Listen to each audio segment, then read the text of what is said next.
Right, morning YouTubers. We are today on a bike which is, well, I think gives more mixed reviews than anything else, or controversy within the reviews than anything else. And today's bike, as you can see, is the Honda NC750X. And I'm going to come back to the X a little bit later. But I thought I'd show you the bike first, so you can have a good look at it and the way that this has been spec'd, and then we can have a bit of a ride review, a bit of a ride round. So we'll try and keep it nice and concise today, not too much airy fairy stuff. So we'll see how we get on with that, and I shall see you in a bit. Right, hello YouTubers. We are back out on my favourite bench back in sunny Sussex. The wind's got up a little bit, so hopefully it won't affect the filming. So let's have a look at the NC750X and have a proper chat before we go out on the road. So I thought I'd run through a few of the specs on my bike, just so you get an idea of where this is in the lifespan of this model really. So it's a 2015 750X, NC750X. Extras I got on this bike, so I've got the jiffy panniers and the top box. I will say the thing with this bike is I've got more storage space than I had in my first flat on this bike. If it's nothing else, it is a load lugger, this bike. And obviously you got the everybody likes the frunk, so I can carry all my kit, a bit of camera kit and bottles of water and things in there. So you can get a helmet in there, so there is an awful lot of space, and the battery compartment is down there, so that's quite handy. Good to get to the battery. That's obviously lockable. You have the other bits on here. I've got sat nav. Now I use car sat nav on my bikes. One, because ordinary bike sat navs are so blooming expensive, but they do work. But what I've found with using sat navs, and this would be another topic on its own, is to make sure you mount them on something which is pretty solid, i.e. that doesn't vibrate so much. Handlebars being that. If I put them on here, it'll vibrate a car sat nav to death, and I've lost about 3 doing that. But I will say I'm only buying things for about a tenner or a fiver from boot fairs to do that. But that Garmin there is really good. That's a big screen, and it works really well. We've got the Jivvy hand guards on here. Haven't got lights, so for some reason I thought I had lights on this, but I haven't. The best thing I have got on here though is the Sealy Grand seat. Now I must say all this stuff came with the bike when I bought it. The Sealy Grand seat is quite soft, and I had a little bit of a problem with that, in that it actually wasn't that comfortable, and I think these seats are about £400. Again, this came with the bike, and it's one of the reasons why I bought this one when I saw it, when I was looking for this bike. I went back to the original seat because I had the original seat with it. That was even worse. But what I actually found with this seat is that it's quite thin, and what I ended up doing, you've got the fuel tank is right underneath the seat here. Obviously you fill it from, and it goes underneath here. What I ended up doing was putting some sort of very thick, dense foam between the seat and the tank, and that absolutely changed it. And it meant that the seat was more supported underneath, because it felt like the seat was, as if I was sitting on the ribs of the plastic, which is the seat frame, if you like. That cured that, and it gave it so much support, and now this is a really comfy seat. So yeah, just a top tip there, if you find that on your NC and you do buy one of these lovely seats, it might be worth considering just putting that slither of foam underneath it. But it's a high impact foam. We've got the heated grips. The grips on this have got the Honda ones. They're not the Oxford ones. The only thing I will say about that on this bike, they're a bugger to use. They're sort of either on or off, and when they're on, they're incredibly hot. So that is one criteria for this.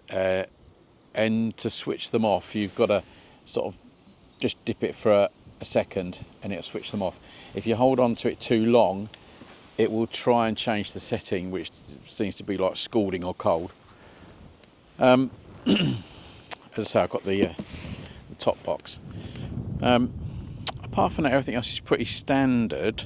I did change the chain and sprockets after I got it because of the slightly chunky or chunk nature of the gearbox on these.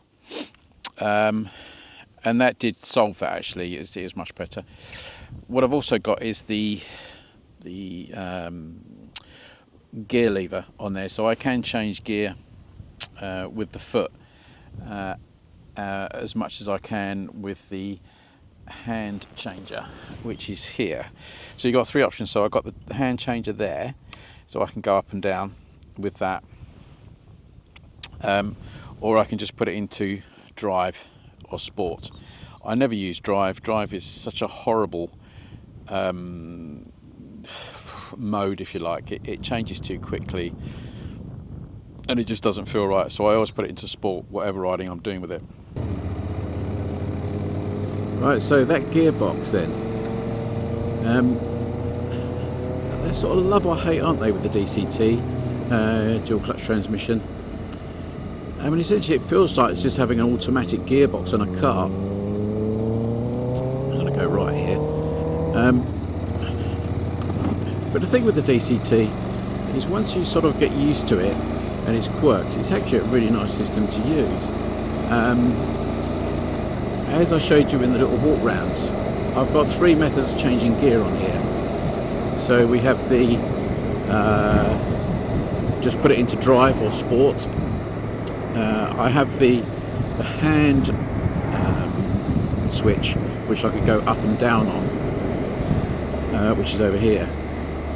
This is obviously slightly different now on the newer models, and I think everything is pretty much over here on this side. But what I've also got obviously is the foot changer. Now the foot changer is quite useful, and I tend to use that more for changing down gear.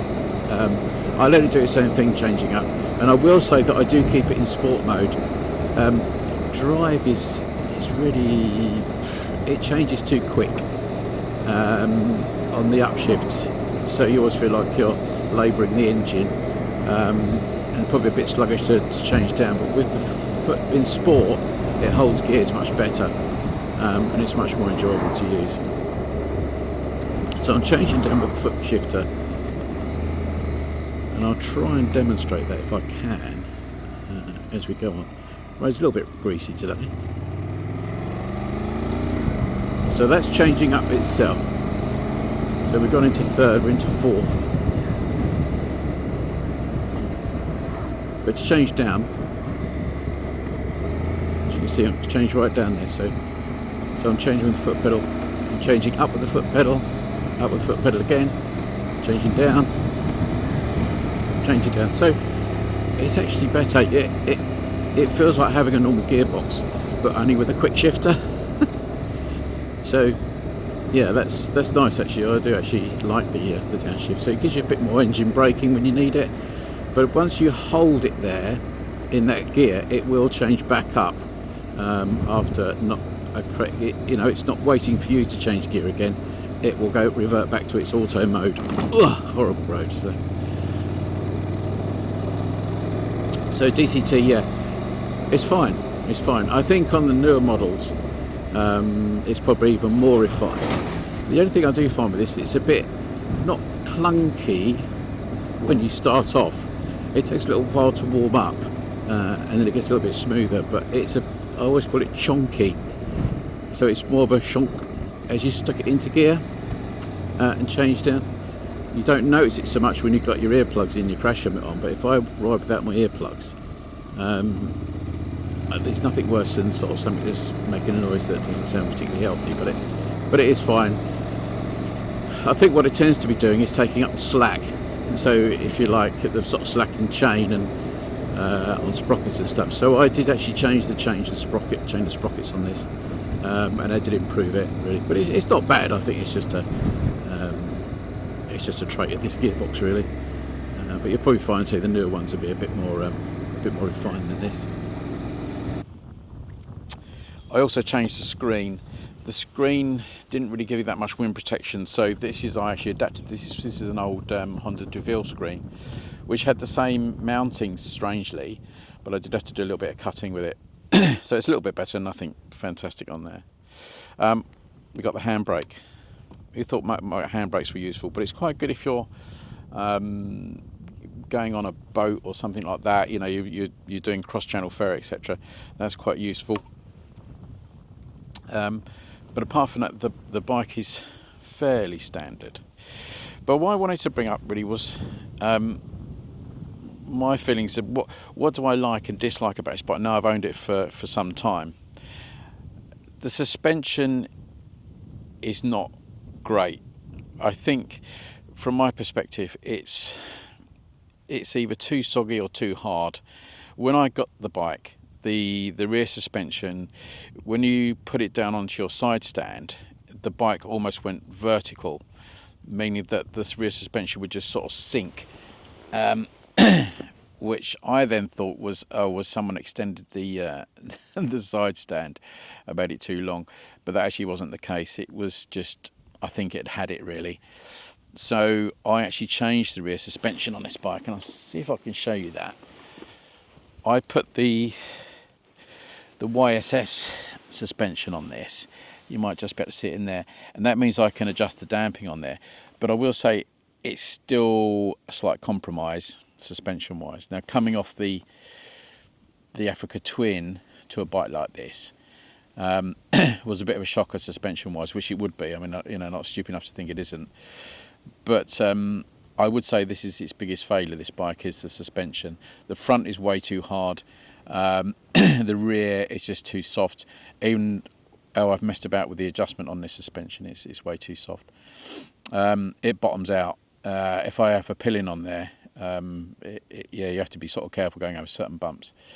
And this sort of brings me to this point of this, really, the X. It gives you the impression that you've got a bit of a, not a poor man's adventure bike, but a bike with the ability to go on and do some adventure riding. And it's not that. It really isn't an adventure bike. It'll get you to the adventure, but then you'd have to swap bikes to go on it. That would be my view. I'm not dissing this bike in any respect, but it's, Honda have got into this thing of where adventure bike seems to be the biggest market at the moment, where all the money is in biking. They are rebadging some of their bikes to give that impression. You know, you've got the CB500X, and they're putting sort of little accents on that bike to make it look like it's a bit of an adventure bike, and it's not. You would have to spend, and you can spend a lot of money on those bikes. I know Rally Raid do a lot of work on those bikes to bring them up to some sort of adventure standard, but you're paying a lot of money, where I think if you bought the CB500 and you added all those bits, you'd probably get a really good second-hand Transalp, or certainly even now a decent Africa Twin. The reason I changed bikes to this at the time was just a height issue.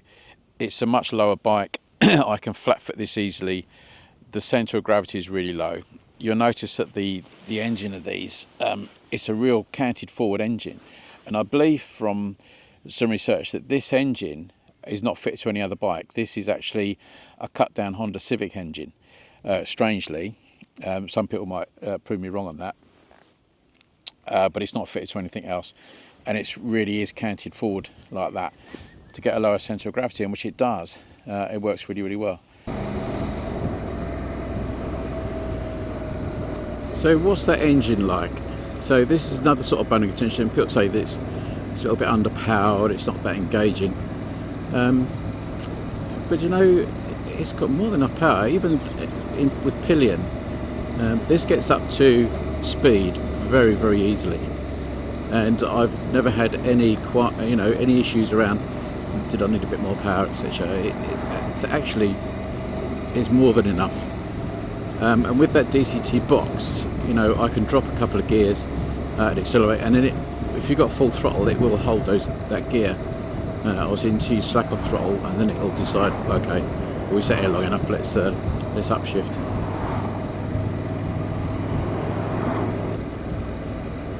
hopefully I'll be able to. I'll open the bike up. I'll let it use its own settings for the gearbox. I won't change up. We'll just let it do its thing until we get to the corner where we want to come off. You can see that climb.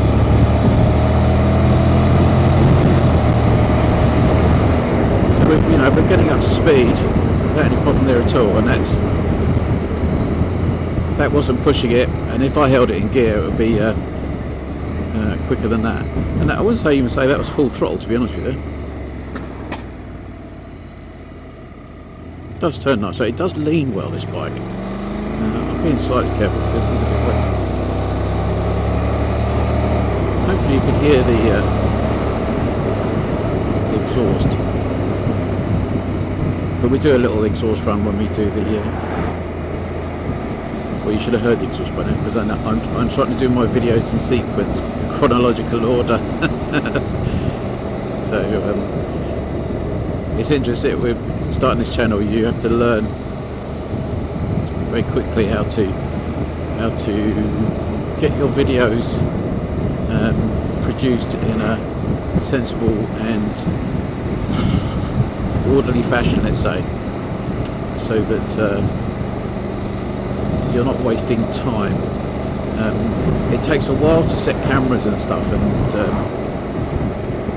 and get the sounds right, etc. The actual editing I found actually really enjoyable, and that's good. It's getting the information. Red kite there having a go at a pheasant, poor old pheasant. It's getting it in the right sequence, which makes it easier to edit. And I'm starting to get into a nice workflow with it. Anyway, back to the bike. So, handling wise, yes, it is good. I have no issue with that at all. Apart from, as I said, when I did the slight alteration with the ride height and the damping, as I said in the walk round. But it does lean nicely, you know. It does fills you with confidence. You don't feel like you're ever slightly over the edge with this bike.